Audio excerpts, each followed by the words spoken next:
Daf Samech Aleph, nous commençons Daf Samech Amud Bet à la dernière ligne, Velo beyachid bisman shen beraklo maka.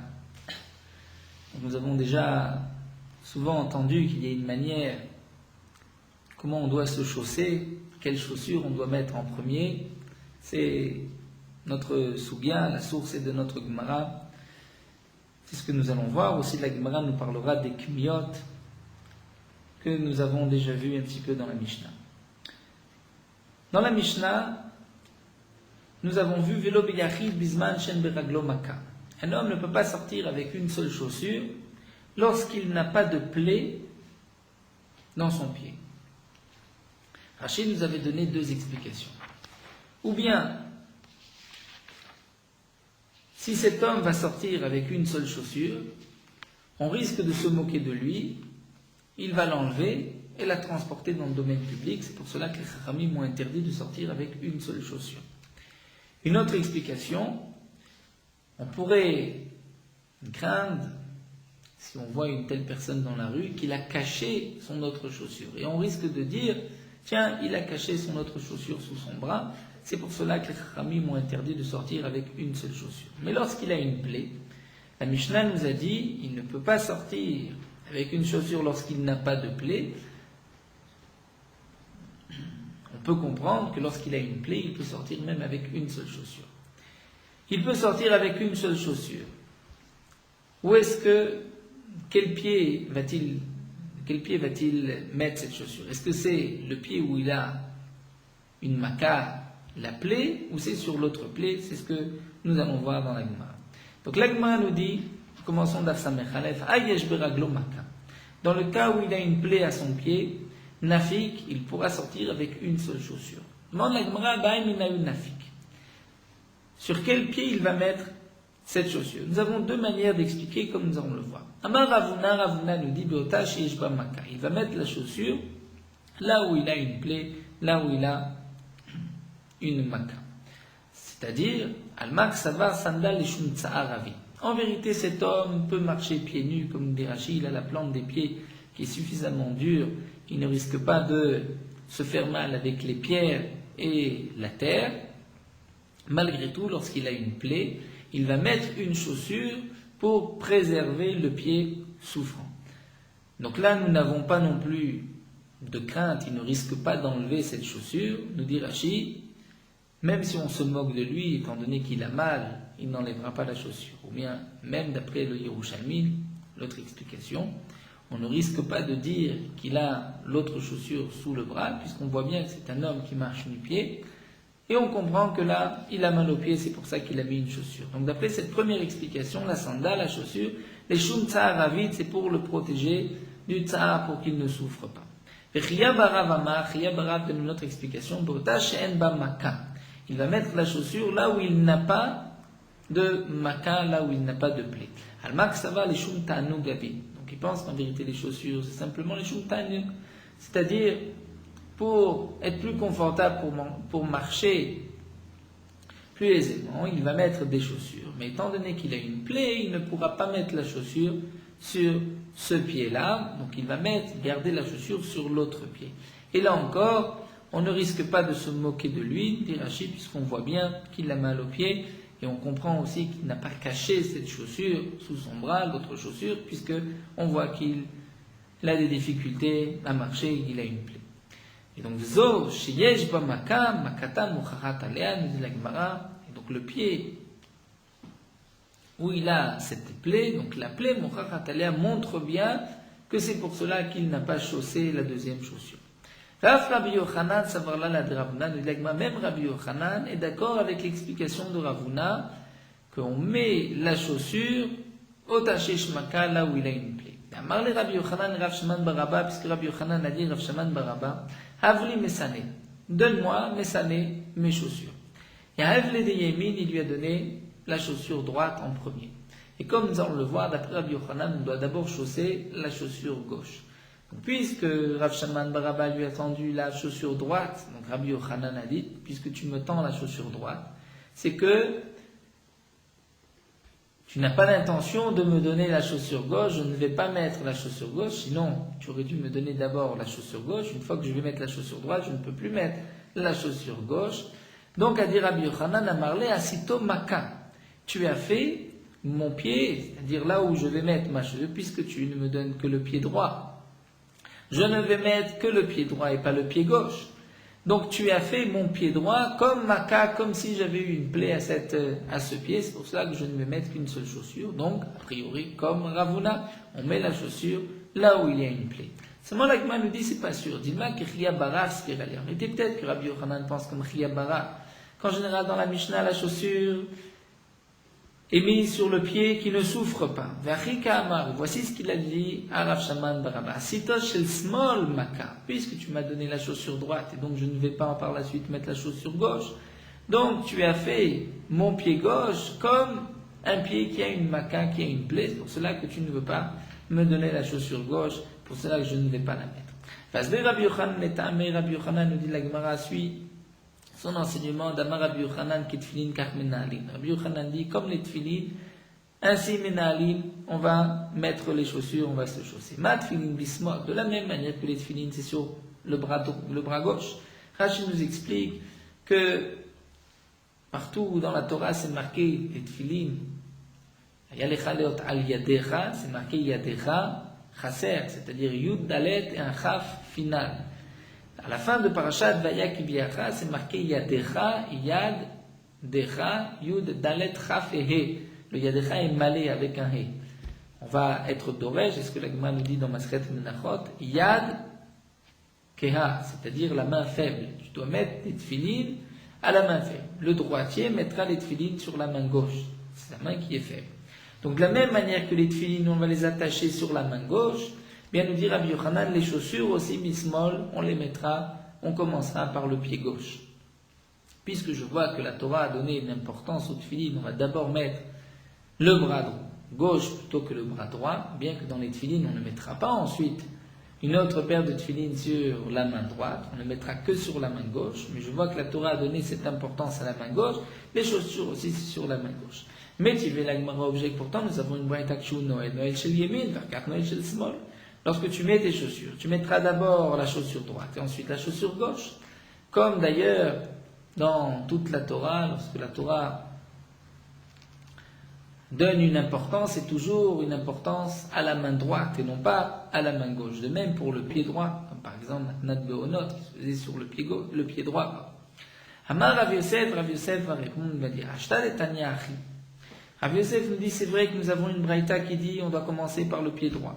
Fama Rabbi Yochanan Achi, Rabbi Yochanan a dit on doit commencer par le pied gauche. Eh bien nous dit Rav Yosef Avad Achi, Avad Achi, Avad. Si on fait comme l'un, c'est bon. Comme l'autre, c'est bon. Si on peut faire comme on veut, le pied gauche ou le pied droit en premier. Amarle Abaye lui a dit comment ça? Dilma Rabbi Yochanan Matnim l'avait shmialé. Peut-être que Rabbi Yochanan n'avait pas entendu la Mishnah. Mais si Rabbi Yochanan avait entendu cette Mishnah, peut-être qu'il aurait accepté l'enseignement de la Mishnah, il aurait dit du pied droit. Donc comment peux-tu dire, puisqu'il y a un enseignement de Rabbi Yochanan, celui qui veut mettre sur le pied gauche peut commencer par le pied gauche. Peut-être que même Rabbi Yochanan aurait été d'accord avec la Mishnah. S'il avait entendu la Mishnah, il serait revenu sur son enseignement. Tu pourrais peut-être dire aussi que si Rabbi Yochanan avait entendu la Mishnah, peut-être que Kassavaren alakha kota Mishnah, il pense que l'alakha n'est pas comme cette Mishnah.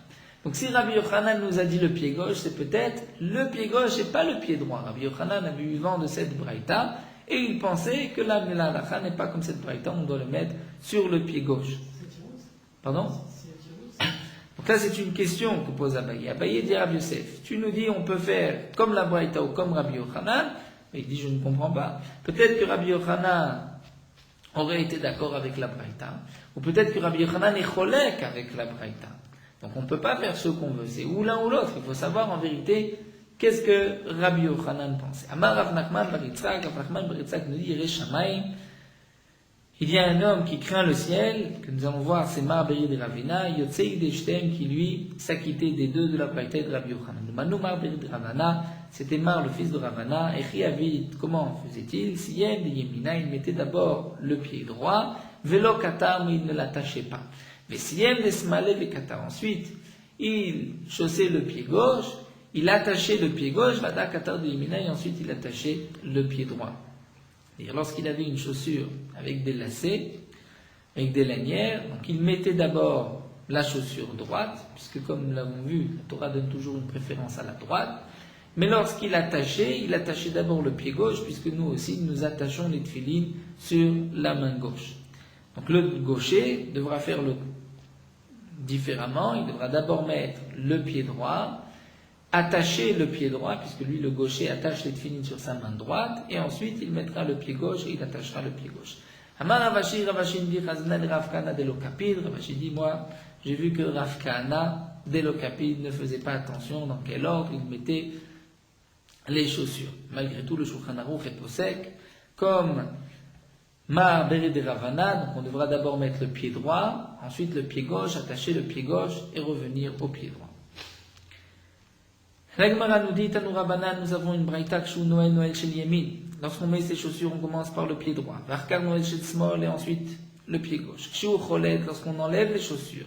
Cholet shel Smol, Varkar Cholet shel Yemin. On enlève d'abord le pied gauche et ensuite le pied droit. C'est là aussi une chashivut, une importance qu'on donne à la droite. C'est la dernière qu'on enlève.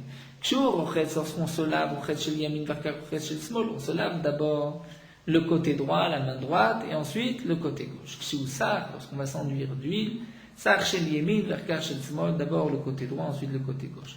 Varotzel sur kol gufo, et celui qui doit s'enduire tout son corps ou se laver tout le corps, Sar Rocho Trila, il commencera par la tête, puisque la tête est la reine de tous les membres, le roche et le meler sur tous les membres.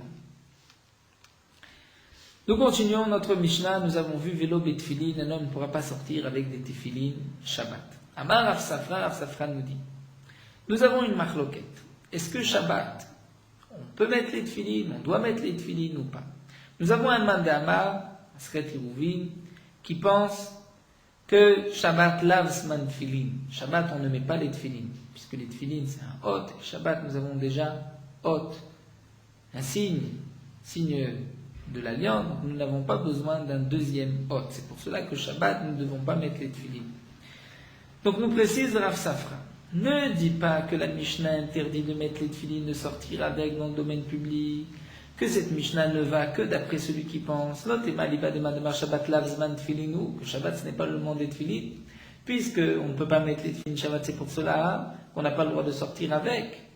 Et là, afilou le mandabar Shabbat zman tefilinu, mais en vérité, même celui qui dit que Shabbat, on peut mettre aussi les tefilin, on doit mettre les tefilin le jour de Shabbat, lo yetse, malgré tout, il ne pourra pas sortir avec les tefilin dans la rue Shabbat, de peur qu'il risque de les transporter.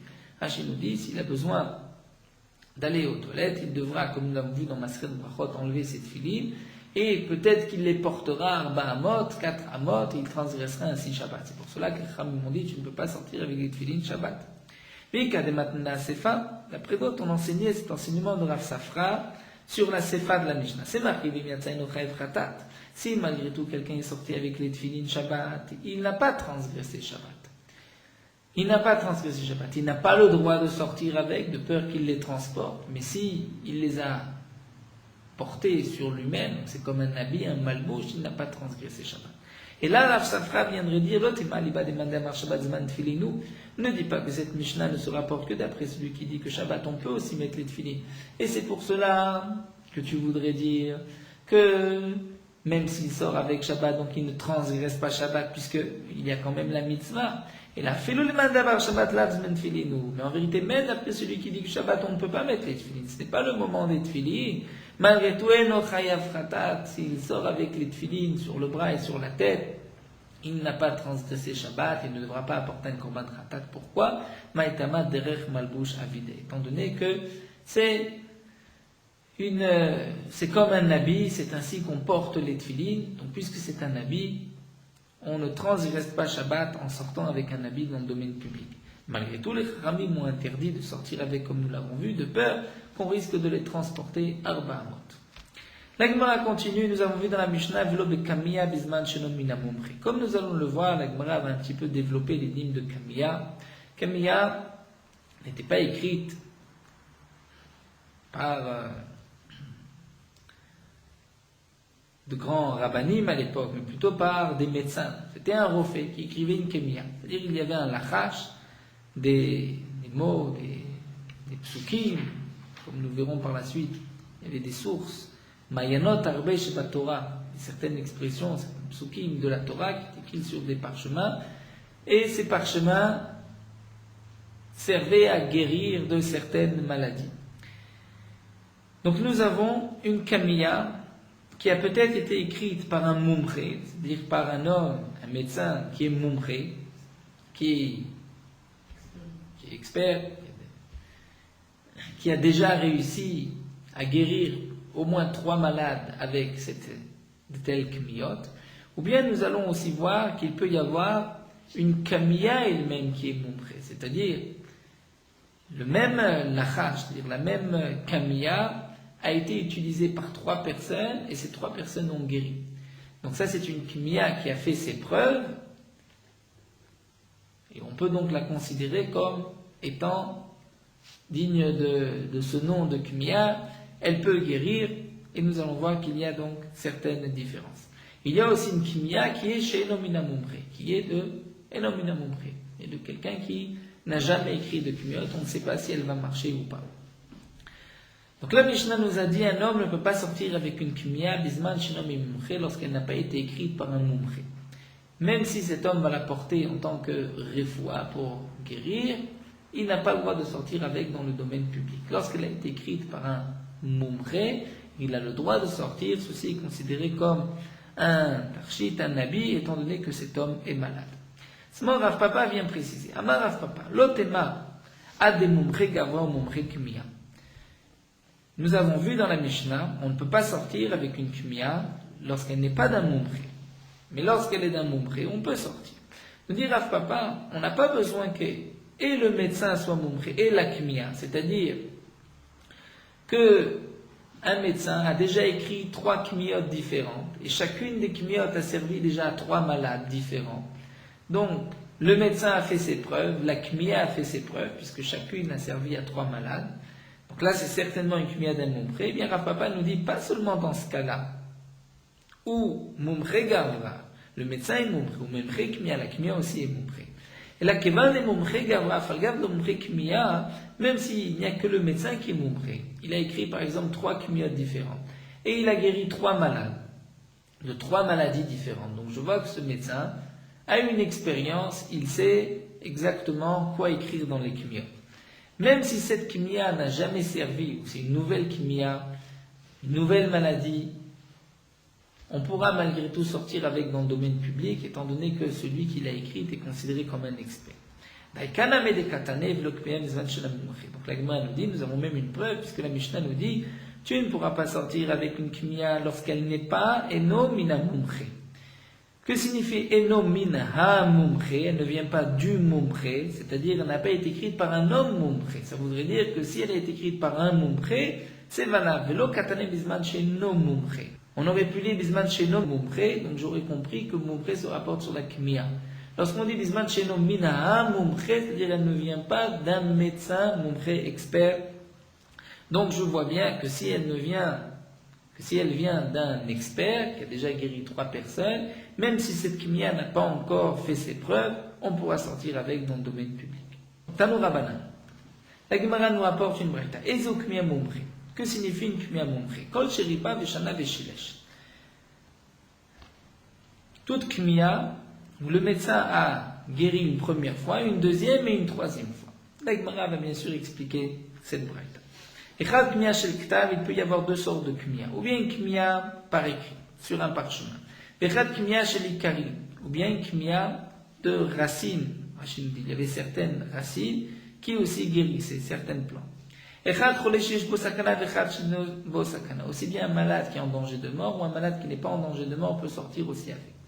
Lo shenirpa, pas seulement un malade qui est tombé, c'est-à-dire Rashi, qui a eu des crises d'épilepsie et qui, grâce à cette kamiya, n'en a plus. Et là, chez l'oïrfe, c'est-à-dire même si lui n'en a jamais eu, mais nous dit Rashi, il vient d'une famille qui a l'habitude d'avoir des crises d'épilepsie, lui, il a peur que peut-être il va en avoir. Oui, il va mettre une kamiya pour ne pas en avoir, il a le droit aussi. Fait kosher ou matir aflu b'shtarabim, il peut l'attacher et la défaire d'une manière permise même dans le domaine public, ou bilbat shelo yiksherenu bishir, à condition qu'il ne l'attache pas Nous tournons la page Béchir avec un bracelet ou Betabat ou avec un anneau. Et Viyotsebo Beshutarabi, mais qu'il sorte dans le domaine public. Pourquoi? Mishum Maritain. Puisque dans ce cas-là, il y a un problème de Maritain. Puisque Rachid nous dit, celui qui va le voir attacher cette kimia à une bague ou un bracelet, il va se dire, en vérité, cet homme n'en a pas besoin comme guérison, comme réfoua, mais simplement comme tarchit, comme bijou. Et ça, ce n'est pas un bijou. Puisque ce n'est pas un bijou, il n'a pas le droit de sortir avec. Et on risque donc de penser que cet homme va utiliser cette kimia comme bijou et qu'il transgresse Shabbat. C'est pour cela que c'est interdit. Tania, la Gemara pose la question, et pourtant nous avons une braïta qui dit Ezeu kimia mumche, kol sheripa shalosh ben adam ke'echad. Donc toute kimia qui a guéri 3 personnes ke'echad en même temps, c'est-à-dire au moins 3 personnes. Alors que dans la première braïta, nous avons vu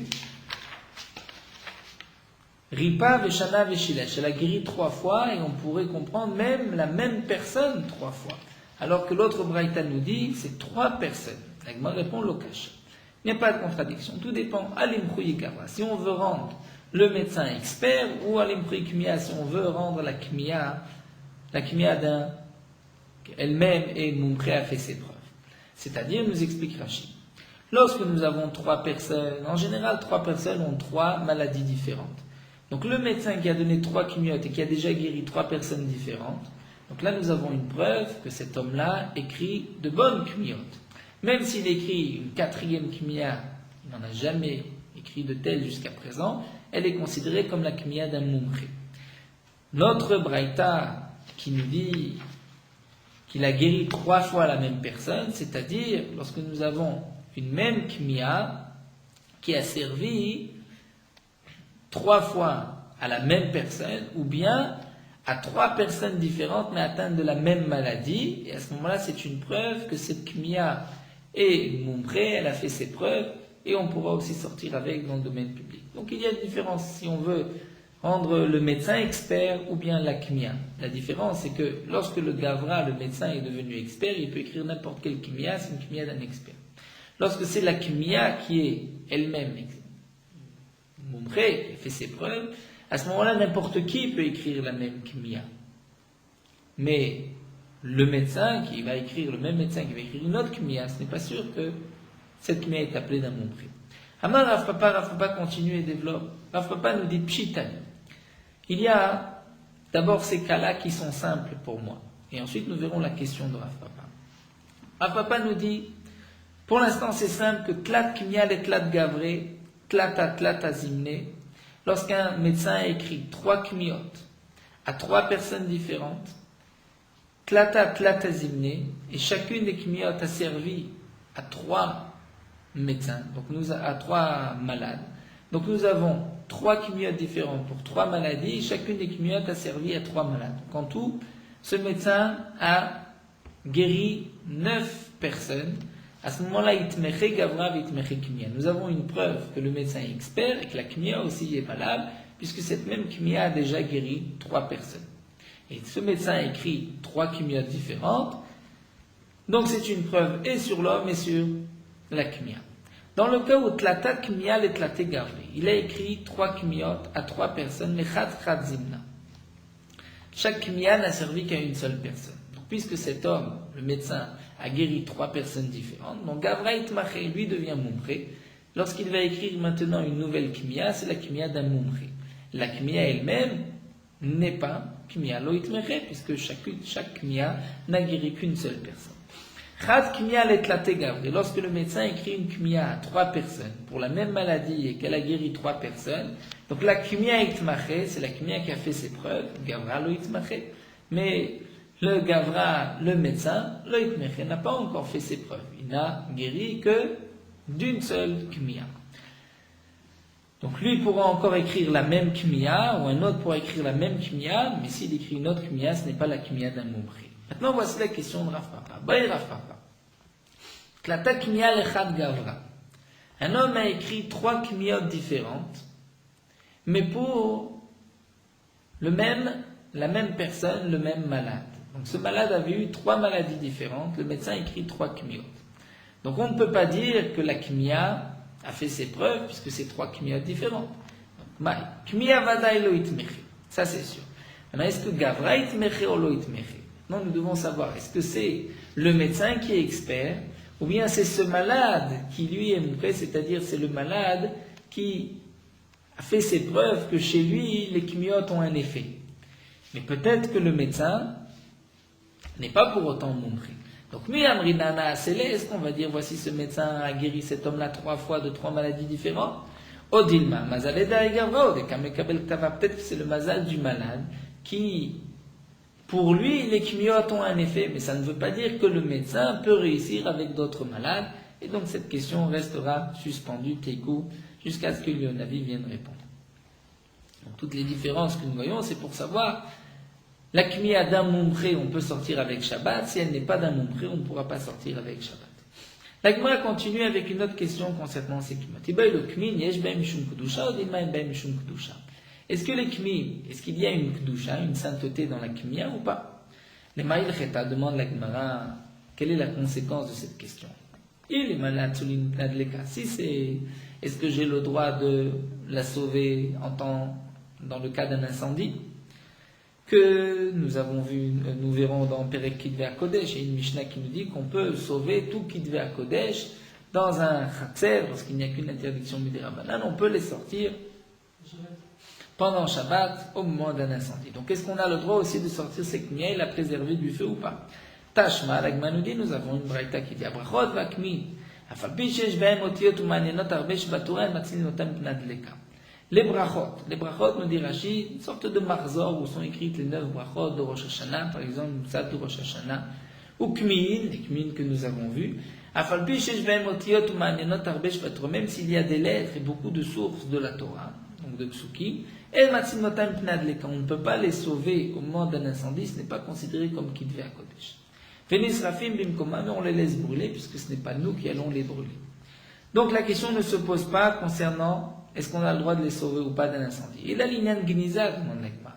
Mais par rapport à la Geniza, est-ce que je dois enterrer une Kmiya, puisqu'il y a du Psukim, peut-être le nom d'Akadosh Baruch Hu? Tashma, la Gemara nous dit, nous avons une braïta. Ya Katuv, wa Yashem Katuv al yadot hakelim al keramita. S'il y a sur le manche d'une casserole le nom d'Akadosh Baruch Hu, ou sur le pied du lit, Yagoud, il faudra couper le manche, Vignezenu, et l'enterrer. Ou bien couper un pied du lit et l'enterrer. Et là, les kanes ben betakissé. Voici la question, nous dit l'Agma. Donc ce n'est pas pour la préserver du feu, la sauver du feu, puisqu'on n'a pas le droit. Ce n'est pas non plus, est-ce qu'on doit l'enterrer ou pas? Alors, c'est sûr qu'on est obligé d'enterrer la Kmiya, il y a une touche. La question, c'est est-ce que j'ai le droit de rentrer aux toilettes avec? Est-ce qu'il y a une Kedusha ou bien il n'y en a pas? Peut-être qu'il n'y a pas de Kedusha étant donné que la Kmiya a été écrite dans un esprit de guérison et non pas un esprit de Kitve HaKodesh. Tashma, la Gemara nous rapporte une braïta. Dans notre Mishnah, nous avons vu dans la Mishnah un homme n'a pas le droit de sortir dans le domaine public avec une Kmiya lorsqu'elle n'a pas été écrite par un mumpré. Ça voudrait dire que si elle a été écrite par un mumpré, il a le droit de sortir avec dans le domaine public. On devrait interdire, de la même manière qu'on a interdit les tefilines, de peur qu'il doit aller aux toilettes, il va enlever ses tefilines, il va les transporter à Bahamot. Peut-être aussi la Kmiya, il va devoir l'enlever et la transporter. Donc puisque tu vois que la Mishnah n'interdit pas, c'est qu'on a le droit de rentrer avec aux toilettes. Hamina Mumpré nous dit la Gemara, si c'est la Kmiya d'un Mumpré n'a fait qu'on pourra sortir, puis Yamartak Mimishben Mishum Gdusha, si tu dis que la Kmiya est Gdusha, je ne peux pas rentrer avec aux toilettes, Zine Mitzach Rebetak, qui sait peut-être qu'il doit aller aux toilettes pendant Shabbat, il risque de transporter 4 amot, donc on devrait interdire un homme de sortir avec dans le domaine public. Nous dit, il n'y a pas de preuve, il n'y a pas de preuve de cette Mishnah. Pourquoi? Peut-être que dans la Mishnah on parle Kmiya chez les Karim, il ne s'agit pas d'un parchemin, mais d'une racine, comme nous l'avons vu à la fin du Hamoud Aleph. Il y a aussi une Kmiya de racine. Vatania demande à Gnap, et pourtant nous avons une braïta qui dit Chad Kmiya chez Ktav et Chad Kmiya chez les Karim. On peut faire sortir aussi bien une Kmiya qui a été écrite sur un parchemin ou bien d'une racine. Et là, on a dit la Gemara, là c'est un cas particulier puisqu'il s'agit d'un malade qui est en danger de mort. Puisque c'est un malade qui est en danger de mort, même s'il doit aller aux toilettes, il pourra rentrer avec. La Gemara demande Vatania, pourtant dans la Braïta nous avons vu Echad Chodesh Yesh Bo Sakana, Echad Chodesh Yesh Bo Sakana, aussi bien un malade qui est en danger de mort, ou un malade qui n'est pas en danger de mort, il a le droit de sortir avec Shabbat. Et là, Kevan Demassé, répond la Gemara, étant donné que par cette Kmiya, il va guérir, même lorsqu'il va la porter, il va la porter dans les mains Napishabir Dami, il a le droit, ce n'est pas considéré comme transgresser Shabbat, il ne porte pas, puisque c'est aussi un tarchit, c'est un bijou. Il y a parfois des bijoux qui sont autour du cou, donc il y a des bijoux qui sont dans la main, puisque là, la Kmiya va le guérir. La Gemara nous dit, mais ça c'est impossible, nous continuons dans sa merbet, puisque Vatania, nous avons une braïta, Rabbi Yoshia Omer, Bilvat, Lorsenou, Biyadov, Yavenu, Abba, Mobir, Shtarabim. La braïta nous dit, Rabbi Yoshia précise, condition qu'ils ne prennent pas la Kmiya dans les mains et qu'ils la transportent, Abba, Mobir, Shtarabim. Et la Rabba Eskina, donc la Gemara répond, ici on parle de Mechoupé Or. Il s'agit d'une Kmiya qui est recouverte d'une peau, et donc dans ce cas-là, on a le droit de se rentrer avec dans les toilettes, puisqu'elle est couverte. Puisqu'elle est couverte d'une peau, on a le droit de rentrer, c'est pour cela qu'on a le droit aussi de sortir avec Shabbat, puisqu'il ne devra pas l'enlever pour rentrer aux toilettes. Mais demande la Gemara varie tefilin et mechupéor. Pourtant les tefilin aussi, les parchemins sont recouverts d'un boîtier en peau.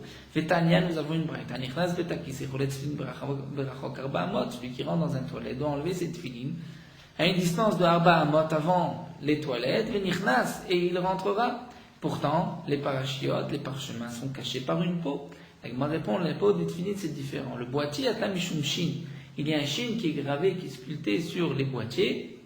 Et le shin, comme l'a dit Abaye, Dama Abaye, shin shel tefilin lachal Moshe Sinai, le shin des tefilin sinai lachal Moshe Sinai, Amar Abaye, dalet shel tefilin lachal Moshe Sinai, le dalet que nous faisons avec les lanières et aussi nalachal Moshe Sinai, Amar Abaye, yud shel tefilin lachal Moshe Sinai, le yud des lanières de la main. Rachid, il y a une petite lanière compliée comme un yud, donc il forme en tout le nom de la Kadosh Baruch Hu, le shin, le dalet et le yud, shakai. Tout ceci est une halakha le Moshe Sinai. Donc la Gemara répond, pour les tefilin c'est différent, puisqu'il y a aussi le nom d'Akadosh Baruch Hu, et donc même le boîtier, on n'a pas le droit de le rentrer dans les toilettes. Mais sinon, lorsque la kmiya est recouverte d'une peau, il n'y a pas de problème, on peut rentrer avec dans les toilettes. Donc nous avons conclu que la kmiya a peut-être une k'dusha, la Gemara n'a pas eu de preuve, mais en tout cas c'est sûr qu'on ne... Pour rentrer avec dans les toilettes, on a malgré tout la possibilité de la recouvrir d'une peau. Donc la question de la Gemara, y a-t-il une Kedusha ou pas? A priori, la Gemara n'a pas répondu. Nous terminons juste avec dernier point de la Mishnah, Velo Beshirion, Velo Bekazda, Megafaim. Nous avons vu qu'un homme ne peut pas sortir avec son armure. Beshirion, Kazda, son Kazda, Megafaim est une sorte de botte. Nous allons voir, la Gemara va expliquer. Shirion Zarda, c'est une armure. Donc, comme les armures de l'époque au moment de guerre, Kasda, Rachid nous explique, Amaraf San Varta, et Rachid nous dit, c'est un petit chapeau en peau qui était sous le casque en métal, Magafaim, les bottes, les deux sortes de Amaraf Pazmeke, des chaussettes en fer qui étaient mises au moment de la guerre, donc une partie de l'armure. Un homme n'a pas le droit de sortir avec dans le domaine public, comme nous avons vu donc dans la Mishnah. Nous allons nous arrêter ici à la Mishnah.